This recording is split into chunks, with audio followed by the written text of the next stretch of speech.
Me wana mi boka bodo ojle ogbesusu gege wenu. To kan heji mi nan tindo droje gonjo mi on Kristi Jesu tondali nando non la wendagbe podo nando ma homenjrado ho. Mi nan sono ma nu pikplon bon owewe dali kele dide asisa ogbesusu gege Kristi ton drodo. Bon chomion eton lo lukolo kede dali mina so no tindo ojre ide gbibo eton na gokona mi bon na do hode na mado ganon le awufie salon le mehenu kundo biale asu kwasi po le wendo etito tu klame le podo akota le mvemi na mini tunto mi ton ayi na do mi mando ogbesusu gege lome podo na do moi to go flame pata. Mi wana mi to kwedo na chiwe ewe do mi mo droje nando soli leje o kan mi ton chi podo o mima o ho beton po o ho nugbolo o ho he yeno se boni yese podo aye ha nugbopo to atodo me o ho nino diok beto si bezan o ho beton so we bonde yeno mo jomio nando mo ho ene yi nando no se podo nando mo kogona gigbo weton bo nando zindeji bezan chi maso ibo poloba hallelujah bo egbe nando lileje Ezekiel sin o weta o ta tontoji ebo hihi adole podo hie visun gbeto ton yi o hidida de na dewe di odanu ri odapato de ton we hie na yi hlan we nye na yi hlan we bona so he nando bon otato eji podo bon agbako to eji wenenu boyi na nu jlenu le nando jle boma ye oda atonto we hie na me to mion me to bla to daho lo tome wenenu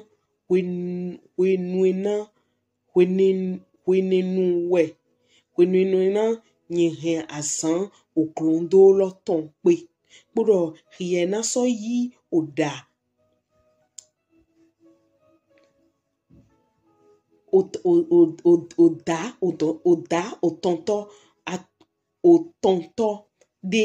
atonto de boyi ohi de do hwe le do epe podo oda atonto de we hiena vuvun hlan oje home nyina so don ohi jegbonu hodo ye hiena so yi fude son fine to osoha me bona sinye do avotunu to eleme podo eheleme we hie na so voyi son boze ye dran bio bla mion lo tome bo me ye to mion lo me fine we mion de na chegbonu wa bio okwe Israeli ton le pogbe lewe okluno jiwe we do we Jerusalem nyinko ze do bla akota le tome bo oto le tin le do ewo pe bo ewo ko so dio wedida she le do nyame nkan akota le podo do osendo ayi she lego nkan oto hetin le do ewo le pe na ye ko gbe wedida she le dai podo na osendo ayi she le ton yemako sisonli to yemegba ene wutu we okluno shiwe we do na mi ulenyi to kla do mento hugan akota retin le domi le retin le domi pe le utu bomako so zizonli to osendua yi shele me bomako so ni wedida shele bomako so wa hodo wedida akota retin le do mi pelegba ene utu lewe okruno shiwe wedo ta yego nye yero nye ti agodo ogoi nyina so he wedida shele se to wedida shele she to blabla to eme to nukun akota ale to me nyina so wa to hieme ene he nye makowa bodo hlan ehe nye mako soto na wa di monkoba na osunu to elepo leton utu ene utu otole na du fisunu oto ene utu otole na du fisunu le to blabla to eme fisunu le na so du oto yeton le nyina so he wedida le she to hieme bodo pipoto pete son hie mele we nyina vunvun hlan o je hon le pome ene wutu lewe nye to gbe we okruno shiwe wedo nugbo na hie ko yi onu hio awu to elepo po osunu to elepo do flu fiwe she wutu ene wutu we nye ga na so san weliayi mo nkunche mana hladai nyega mana tindo awubla mende oda atonto de son hieme na ku po asonyira kan po podo oku vewe nye nando va yesudo to blabla to eme podo oda atonto de nanso jayi bon ohi de dali ledo ekpe podo oda atonto dewe nye nanso vunvun hlan ojehon le pome bomana so don ohi de jegbonu hodwe lewe na he adi she se do nye nanso he home wulu she wai eji nye nanso yi home miono nye nanso yi home miono ye nanso nuendo nye okruno ko doho to vivenu sheme wenwena nye ko he home wulu shewa yeji humo nye nanso henwe zun avoje depo ofle depo to akota etin ledo wepe le chenchen to nkun meke juwaje ile tome moe nyina so ni ofle depo mekiko depo oplon depo awujiji depo hlan akota etin ledo wepele wenwena nyina he wedida le se to hieme to adi me kpodo to home wulu me kpodo to owohe ofieno leme nye okruno weko doe wenwena nyina do oga nyina kan okuveton le hlan weji hetin na viva he nyina do hlan na do vami sudo bo nyina so he okuve le sudeji to michi bo na opo miton bo na nwe opo miton akla miton bo nyena so do okuve po pe kan linya kan le po han miji bo yena so for mi yi bo asonya kan po ohu po na so bon dewe le nton bo nyena so he ohi wa ochiwe we okruno ko doe nyewe okruno we ko doe mishe bo den to hihia ndo nwa mondo mlo dan abi o moda hode we yin domlo ogbeto ni hon pla agun Kristi ton mamu Kristi mandodomlo emato weta lo me blu ndodo taidi de gbodo de mu ntoli ho kan bi o de we hemi bondo domo ho kan bi o hemi bondo domlo petoni hongan akun Kristi ton mamu Kristi pipe to akun neme o monda ho tanu da ho no izondo domo lodi ni domlo mi me teto nuhihialogy mi je fide bo yido domlo bo okluno do bo Ezekiel sin me domlo emina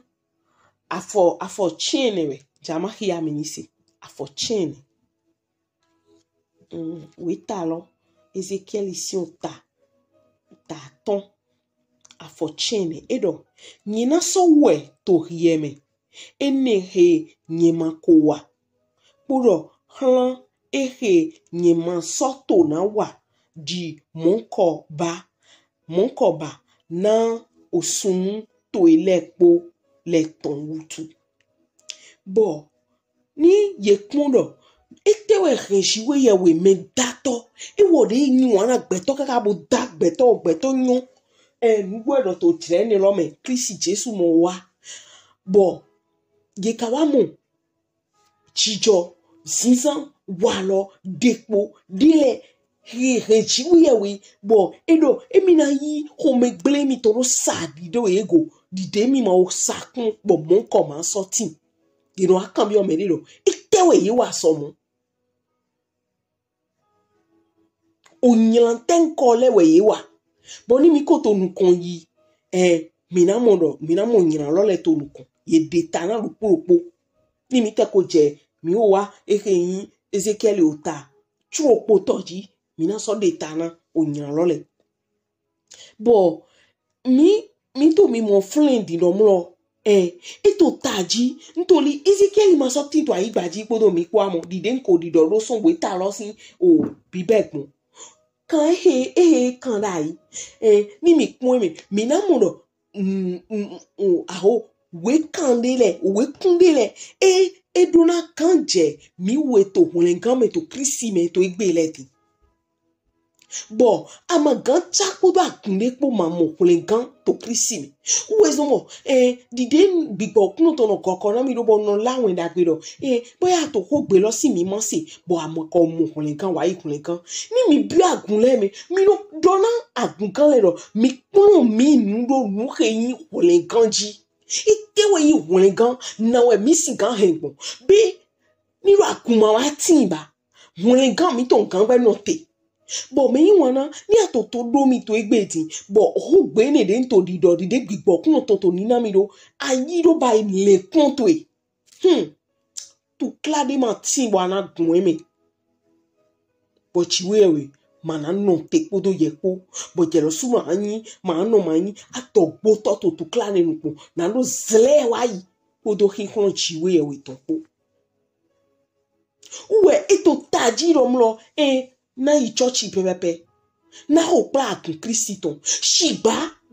to ki ko pa agun Kristi ton godo wecho na te do pa agun Kristi ton mi gbo ma nyon me he Kristi kabi to ki ko pa agun Kristi ton me mi gbo ma nyon me he Kristi mi gbo ma nyon ni mi le godo bo ma te so mo yewe no ma mo akunvi ma mo hoto ma mo hagbe ma re kaparaba shantaba nyon Kristi de gon kanje nyon do no flu ale nu eton nyon do no gbe ton no de dai bo to nuene me po ziziene po uwe me yiwana anado jojete na do yiwana jiwewe bo when we yiwana jiwewe o vede no ajeme huji o sine no jeme blaji bo yirodo na to ho kuno to ya na to yewe holosi bo when they ato sisi when they gbigbo kuno to eto alafun to yeme e no amonukun buromodo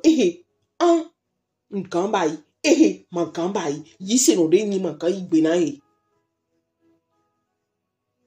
bo ene lo e wole mi gan so mo de hun lo wole mi gan so we ne mi do nwe wole gan hun lo tonton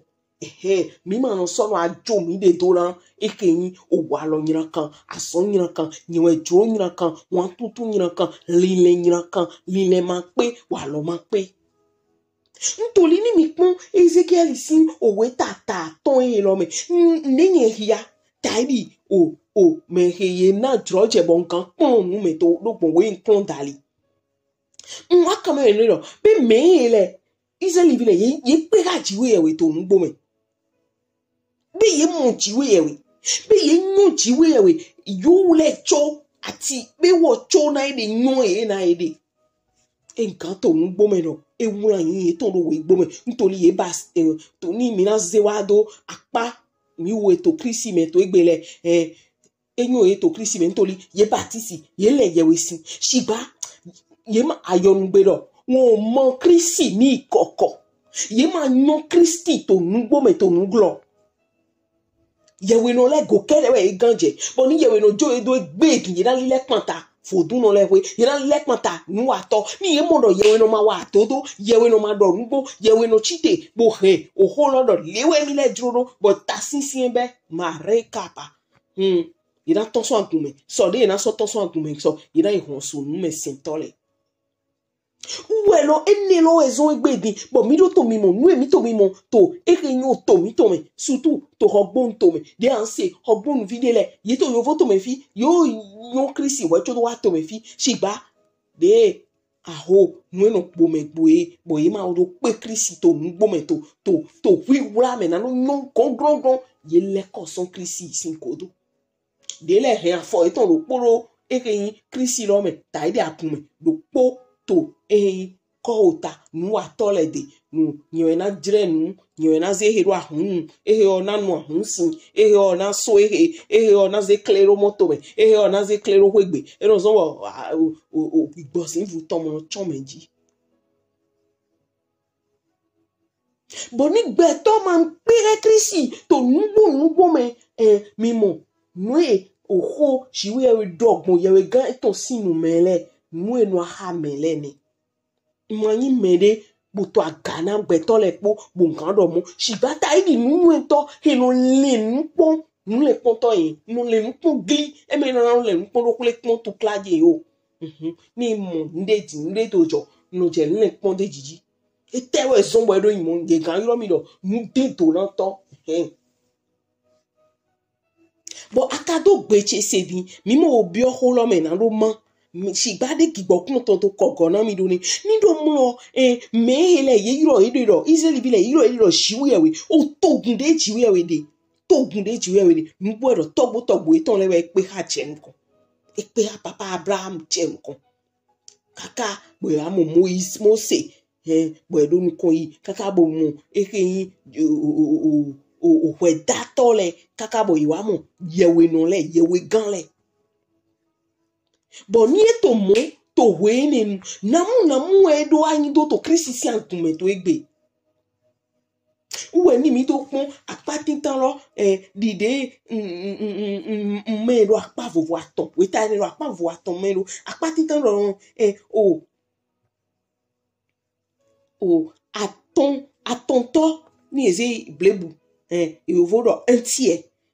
togun loton na ku logun erin ason yan kan podo ouvert po dali ouvert rena re bo na du yedele o to na du fi o fi na du o to bo boya na do nwene dia do dodi eto afliki fiwe eto afliki mon ko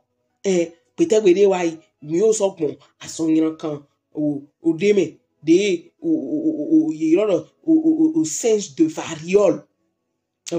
de singe pardon variole de singe on de ganyo o kunpe bo telo le no budu akpasago betoli vive na jiwe we no zon mangando do mo toli vive na jiwe we ni ndo mo aho mitocracy me shigba ni mi matocracy me ba iro mo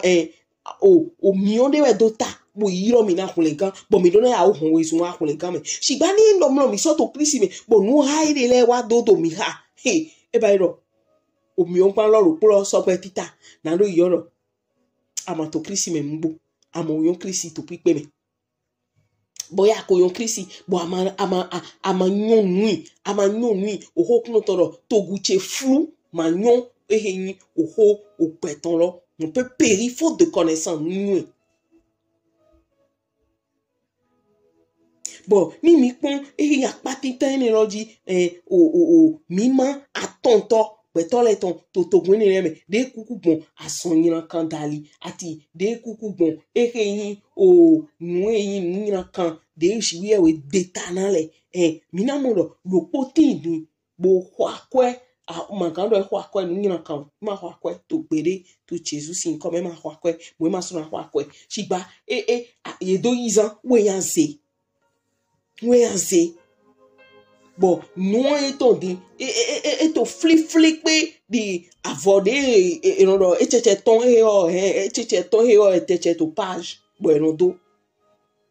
bo gba pe akume lo sudi ma so yinde bo buto akume bo eno to bodo na edele ohi mon kon ohi dida homegble chiwe we ton nie nkon nie we o peto abi akun abi kwendo eko kwanta yiwa enele tinte bo chemeni na do bon na we nkan ba iro ni do atin to krisi me ka bo adoto awu fiesa enele mo foko dewe repositionner ide yo vo pe ngandoro fogo dewe leko ado krisi me bo din krisi na no nwen gbo ma igbonu bibla ko de pokere bon ria holoton ati na lo he wa chichene to walo podo sinsan po me ati ai ha nugo ton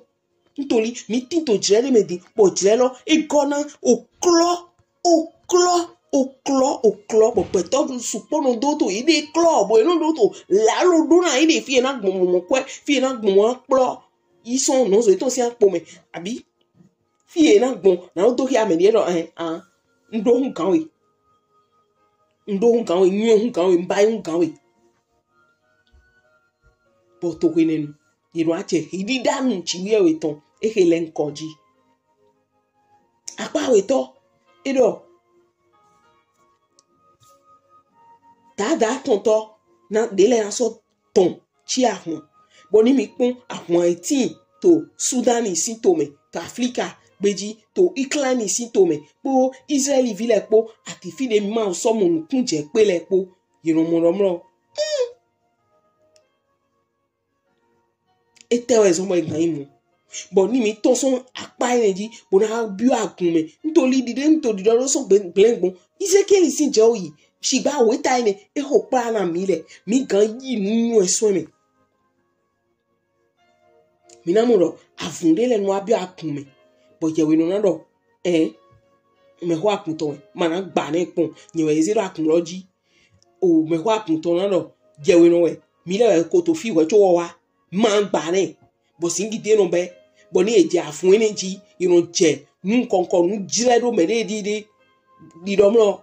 ye terrain na ero ya mi anya kotokun pigbometon mi ni pon me do hun kan me ri imana gigo jiwe we ni e ma na ki go chiwe do ni me pon me fun ahwan ni le boyin o egeyin o togun chiwe ton ye me po e ton we ni ye me de yin krisi sin vi ngbo mo mo hlengan e mo kwa fun ni aya wi yi to blin na ye we no we to na hwen chobo an ze na ye we no an ze ni buran jela bo de ho ni boya ma te so na yi ko ho lo me won se ma da o to e kan o zo bo yin no ko me gble ma lo mo ko me gble mi ni se ne po e na wa dinwe mo we no e wa dinwe mo je chopo epo an do bo pon ko loji bon ma do dini no mi ni do de tana no menu si we ma hwen shiba ni e na ze bo na lo kun to e kin hi ho kun no to me be na ki go kun no wa lo le na ki go kun ti to le bon mu mi gan ho supo je we no mi to le me wa gun to agun mi to le a ho e kin agun visun le agun vi nyon le so tout cla ori didanu ho me gble shiwe we ton mon collet ton si bon apa tonto idoro mi na vunvun de legun erin otogun de volemi bon apa de na jai to erin o persécution sin kon bon ba to lido be o hidida mon ko emi we to togodo bo yi sinu lete he o ma to hidida mon ko ntoli aho mi meke nyon krisi ngbo le bo ke tin to togodo le yegbe hen krisi go mi ma jo mi de na cha e o to e me mi te ton mi gbonvo bo fi emi no wa son gbon le fi emi no yi bo wa son no ko jo bu wa son bo ibo wa le yiro mu fogun gbon krisi ton to mi me bo mo edura yin na jiwe ni ma do a de hidida iton domingo blo ngbo do ho lo mo edo mi na wa ho me glazon lo dide ma wa do pon gbere gba ma so na wa shiba ekono aje jirede le bo iro akan bi o me ni do ho me gble jiwe ton kon nka te a na we nkan ba ido bo ni jemo jela so ankume bo no tin jiwe to deme to mbi blawe ati po ho kan bi opo na jiwe kan ho bi o jiwe ama mu pepepe shiba kan ho bi to na we ho lo ka ido na we amodo na we alendo tenye modo die mo itewe singan bai bo to hwiwe me ana segbe kele to bo ni minado ho pli to plepo me mina mo shiwe we e ma de me de pepe rovo we ne to gun ton tetin to akota le tentin bodo nina kan wa gbenado mo ina to vi jiwe we ton le be aje yin wona me ne le town be o han mo ko le ne bo mi no ji ma o yin wona mi o bo mi no kigo so de nchi wa so wa bi o pe gbe me do me so emno ton do godo na do de ba fio lo bo na do ho ntoli ho kun ton do ho ton do mo megere o ba jiwe we yin wona we ena de ba fio na do sin do ho na do goko ne son ru hejan he ifa sudo me nko de do ba sunu yayi ba nyonu yayi ba to kun krisi to me bo ndere do jijo do go we wa mo do ba fio jiwe we ton de ma yido mo yin awu fie sanu mu na hewe tendo jiwe bro shiba no te bo du balo bo nyedo aloro polo de do na we balo aloro po ni lo jena so do ton we do akonta iton bo anado se yin o ndido akonta iton bi bo iton ton he do dio yin wana we wa ina chegbe po na we nho we ntoli yin wana we nho we ntoli manjo ani fasubo nho we ntoli do manjo ani to bo to bai ni nho de do amana jai to ni amana kutu ni anavo no tegli na lo so yin wana Christi na lo anya pajere dagbe to akun to me to fide pepe de ana tinte to peji son to me to Jesus sin come bo boya atin to peche se bo atori do ha u de na we etun mwe no nde beton kan son kun ni tekate so ayi se lo to do e ma ndo yi ma u sin fi lo e so bo ma u sin ba mo ho me ba usi ba no home be e no home to apareji bo apareji ni to nyina kanji e mo e manyo shigba ni ndo dagbeji to nawe bo ye no vont font clembe buson vont wanyine dogo buson tedwego buson do nchewe mankandro ni gble na wule bona na jrado bo de ado to mo se ado dido mo ni ma ja Jesu de mi amu ma ja ko nkan de igbe amu togbo che sisen le o pe na mi wa togbo mankan hunle wi sisen ton le ma hunle ye o cho si kan hunle Yesu Kristi Jesu we no hunle mi edo mi wa de mi we do agban pe ro kan le ni na so mi ule na so mo gboje yi wa yi gboje Kristi ton bode ato gbeche se ni wa to idobo na we ngan si gan ba ido ni na no bi ogboje lo me oho e ji we do buro da yi oho lo do we no oho lo ko tinte oho lo tin po ji e opo ji e we yin oho lo bo ni adro mo ni leso an gbasala bo bi o jeme bo di o ogbigbo seto eton lezun yin agbasala eton sin gbigbo dopo do yin po ji we we ndo gbe to ese bo mo makano na de kede njro ko nkan kisi toro mo togbo le makan hunle mi mmesele mo makan hunle mi njro na do krisi hunle kan tolopon chale wa le blan na mi jo wewu chele na mi ju ayi hache bo le mi we bo koko na mi bi akunde agbe mi bo yi mi do ni bayi nu zan ogbeton na gigo twe kede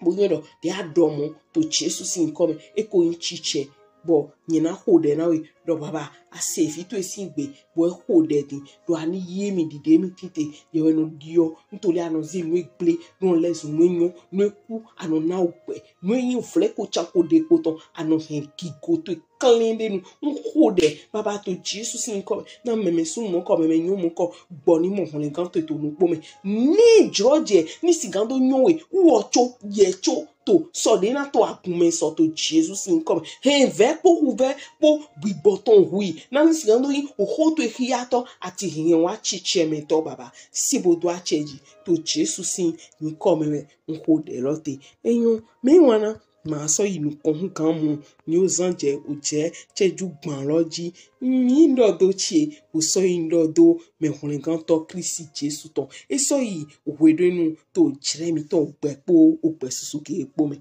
e dabo